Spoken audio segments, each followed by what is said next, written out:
Hello' friend, কি খবৰ? সকলোৰে ভালে আছেনে? সকলোৰে গা চা চব ঠিকে আছেনে? কাৰণ আপোনালোকে দেখিছে ইমানে ৰ'দ দিছে তাতে ইমান গৰমত সকলোৰে গা বেয়া হৈছে। মই 3 দিনমান ভিডিঅ' দিব পৰা নাই কাৰণ মোৰ গাটো ভাল নাছিলে, লগতে মোৰ ছোৱালীজনীৰ গাটো বহুত বেয়া আছিলে। চ' আজি অকণমান ভাল পাইছোঁ, ভাবিছোঁ আপোনালোকৰ মাজলৈ এটা ন'টিচ লৈ আহোঁ।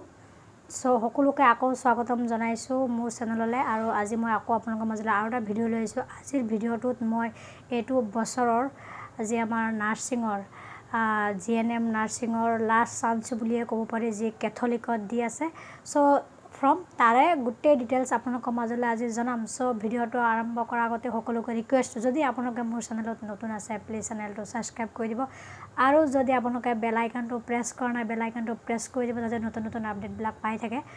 লগতে মোক আপোনালোকে কিবা সুধিব হ'লে মোৰ নতুন এটা ফিচাৰ অপেন হৈছে, আপোনালোকে দেখিছে জইন বটন, তাত ক্লিক কৰি আপোনালোকে মেম্বাৰশ্বিপ ল'ব পাৰে আৰু আপোনালোকে মোক মেছেজ আৰু কলৰ জৰিয়তে মোৰ লগত ডিছকাছ কৰিব পাৰে যিকোনো প্ৰব্লেম, মেডিকেল কোৰ্চ বা কিবা medical job related, only medical ৰিলেটেডৰ। আৰু যদি আপোনালোকে মোক মোৰ কিছুমান আপডেট ধৰক পাই থাকিব বিচাৰে, তেতিয়া ফেচবুক পেজ এটাও খুলিছোঁ, মৌচিছ মেডিকেল গাইড, যিটো ইউটিউব চেনেলৰ নামেৰে, তাতে আপোনালোকে লাইক কৰি দিব পাৰে। চ' বলক প্ৰথমে ভিডিঅ'টো ষ্টাৰ্ট কৰোঁ। মই ক'লোৱে ভিডিঅ'টো আজি এইটো বছৰৰ যিটো আমাৰ লাষ্ট চান্স বুলিয়ে ক'ব পাৰি নাৰ্ছিং কোৰ্চৰ ANM আৰু GNMৰ, যিটো আমাৰ স্কুল অফ নাৰ্ছিং যি কেথলিক বৰগাঙত বিশ্বনাথ ডিষ্ট্ৰিক্টৰ কেইদিনমান আগত মই এটা ন'টিচ আপোনালোকৰ মাজত দিছিলোঁ, যিটো অফলাইন ফৰ্ম দিব কেথলিক হস্পিটেলত 11 আৰু 12, যিটো যোৱাকালিৰ পৰা অলৰেডি ফৰ্ম দি আছে। আজি 12 তাৰিখ, আজি GNMৰ লাষ্ট ডেট, আজিয়ে ফৰ্ম ল'ব লাগিব। আৰু যিসকলে ফৰ্ম লৈছে আপোনালোকে ফৰ্মখিনি হয়তো চব চাইছে, আৰু যোনে যোনে ল'ম বুলিও ভাবি আছে তেতিয়াহ'লে আপোনালোকে আজিৰ ডেটটো আছে, আজিৰ ভিতৰত আপোনালোকে কেথলিক যিটো আমাৰ স্কুল অফ নাৰ্ছিং বৰগাঙত আছে, তাত গৈ পেলাই আপোনালোকে 300 টকা এটা দি পেলাই আপোনালোকে ফৰ্ম ল'ব লাগিব। আৰু আজিয়ে লাষ্ট, কাৰণ অনলি 2 দিন ডেট দিছিলে, যোৱা 11 তাৰিখ আৰু 12 তাৰিখ। চ' আজি 12 তাৰিখ, আজি লাষ্ট ডেট, 10টাৰ পৰা ফৰ্ম দি থাকে আৰু ইভিনিংলৈকে দিয়ে। চ' আপোনালোকে যোনে এতিয়াও GNMৰ ফৰ্ম লোৱা নাই আপোনালোকে তাত যাব পাৰে। যাৰ হায়াৰ ছেকেণ্ডেৰীত এনি ষ্ট্ৰীম GNMৰ ফৰ্ম ল'ব হ'লে আপোনালোকৰ মিনিমাম 50% প্লাছ পাব লাগিব হায়াৰ ছেকেণ্ডেৰীত আপোনালোকে যিকোনো ষ্ট্ৰীম, কাৰণ তাত কোনো ষ্ট্ৰীম মেনশ্যন কৰি দিয়া নাই যে অকল ছায়েন্স, আৰ্টছ বা কমাৰ্চ সেনেকৈ মেনশ্যন কৰি দিয়া নাই। বাট জনামতে কমাৰ্চত তাত ইমান প্ৰিফাৰেঞ্চ নিদিয়ে, আৰ্টছ আৰু ছায়েন্সে ল'ব পাৰে। বাট সিহঁতৰ পাৰ্চেণ্টেজ হায়াৰ ছেকেণ্ডেৰীত 50+ হ'ব লাগে বুলি গম পাইছোঁ। অলৰেডি যিটো ন'টিচ মই ডিছকাছ কৰিছোঁ, তাৰ গোটেই যিখিনি ক্ৰাইটেৰিয়া আছিলে সকলোখিনি আপোনালোকৰ সৈতে মই ডিছকাছ কৰিছিলোঁ। বাট আজি আকৌ মই আপোনালোকক মনত পেলাই দিবলৈ ভিডিঅ'টো দিছোঁ যে এই বছৰৰ আৰ্টছৰ ষ্টুডেণ্টৰ কাৰণে চবচে বেছি মানে ছেমি গভমেণ্টৰ আণ্ডাৰত চবচে কম খৰচত কেথলিকতে নাৰ্ছিং কোৰ্চ কমপ্লিট হয়। চ' আপোনালোকে যোনে এতিয়াও ফৰ্ম লোৱা নাই সিহঁতে আজি ফৰ্ম লৈ ল'ব পাৰে। আৰু যোনসকলে হায়াৰ ছেকেণ্ডেৰীত 40% প্লাছ পাইছে সিহঁতে ANM নাৰ্ছিঙৰ ফৰ্ম ল'ব পাৰে, যিটো নেকি অহাকালি মানে 13 আৰু 14 দুদিন কেথলিক হস্পিটেলত ANM নাৰ্ছিঙৰ ফৰ্ম দিব। চ' যোনে ANM নাৰ্ছিঙৰ ফৰ্ম ল'ব বিচাৰিছে সিহঁতে অহাকালি আৰু তাৰ পিছদিনা মানে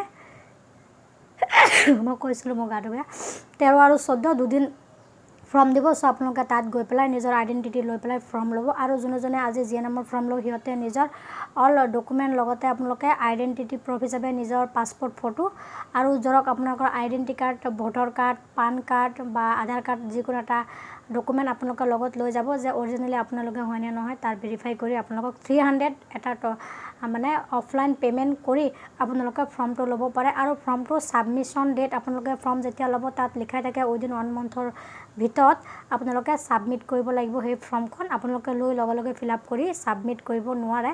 চ' ফৰ্ম লওঁতে যোনে যোৱাকালি লৈছে অলৰেডি গম পাইছে, তাত ডেট লিখা থাকে ইমান দিনৰ ভিতৰত ছাবমিশ্যন কৰিব লাগিব বুলি এটা ডেট দি দিয়ে। মেক্সিমাম 1 মান্থৰ ভিতৰত ছাবমিট কৰিব লাগে বুলি দিয়া থাকে। আৰু ক'লোৱে ANMৰ অহাকালিৰ পৰা দিব। চ' ANMৰ যিসকলে ল'ম বুলি ভাবিছে সিহঁতে একেদিনাই ফৰ্ম জমা কৰিম বুলি ভাবিলে নহ'ব, কাৰণ এটা ডেট বান্ধি দিয়ে, সেইটো ডেটৰ পিছত আকৌ গৈ অফলাইন তোমালোকে ফৰ্ম ছাবমিশ্যন কৰিব লাগিব কেথলিক হস্পিটেল যিটো আমাৰ বৰগাঙত তাত।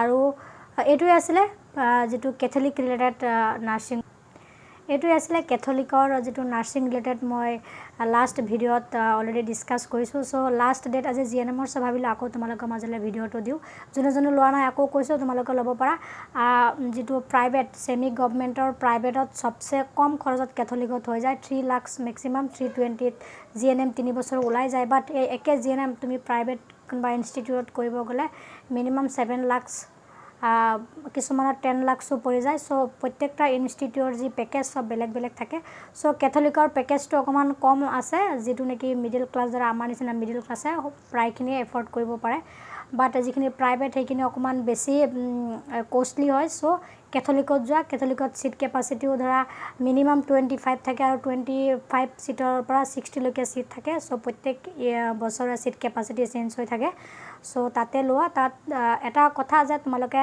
কেথলিকত ললে ভাড়াঘৰ লৈ থাকিব নোৱাৰা তাতে কেথলিকৰ যেটো হোষ্টেল আছে তাতে থাকিব লাগিব আৰু তাত মেছ ফিছৰ পৰা আদিলৈকে হোষ্টেল ফিছ আৰু ইয়াৰলি যেটো ফিছ বহুত কম থাকে আৰু তাত কিছুমানে মিসকনসেপচন লৈ আছে যে কেথলিকৰ পৰা পঢ়িলে আন্ডাৰ গভৰ্ণমেণ্টত চাকৰি নাপায় হেতু টোটালি 100% মিছা কথা কাৰণ বহুত কেণ্ডিডেট তাৰ পৰা ওলাই লগে আন্ডাৰ NSM কক বা ষ্টেটৰ হক চাকৰি পাইছে তাত কোনো হেৰি নাই আৰু মোৰ লগৰো মই নিজে গভৰ্ণমেণ্টৰ পৰা কৰা কোৰ্স বাট যিবিলাক কেথলিক হক প্ৰাইভেটৰ পৰা হক যিখিনি ৰিকগনাইজেচন মানে ইণ্ডিয়ান নাৰ্ছিং কাউন্সিল আৰু আসাম নাৰ্ছিং কাউন্সিলে ৰিকগনাইজ কৰা বাহিৰতে সাৰ্টিফাই কৰা ইনষ্টিটিউটৰ পৰা তোমালোকে পাস কৰিলে যেটো সাৰ্টিফিকেট পাবা হেতু গভৰ্ণমেণ্টৰ ফালৰ পৰাই হয় সাৰ্টিফিকেট সো তাত চাকৰি পোৱাত কোনো প্ৰবলেম নাই এনি ইনষ্টিটিউট বাট তোমালোকে সাৰ্টিফাই হয় নে নহয় হেতু চেক কৰি লবা ANC আৰু ANC ৰ পৰা হেতু হলে তোমালোকক কোনো চাকৰি পোৱাত ফিউচাৰত প্ৰবলেম নহয় বাট কিছুমানে ব্ৰেইনত মিসকনসেপচন হুমাই দিয়ে যে চাকৰি নাপাব তেনেকুৱা কোনো ধৰণৰ কথা নাই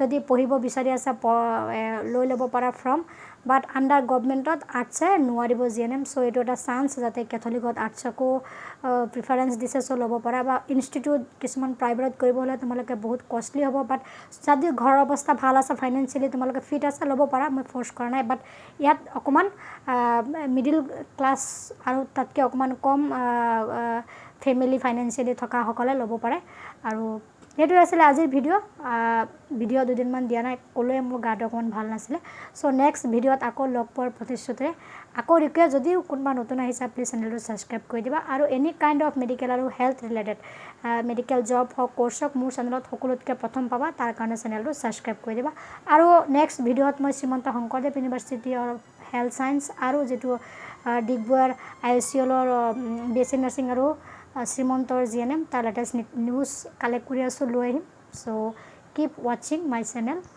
সো বাই বাই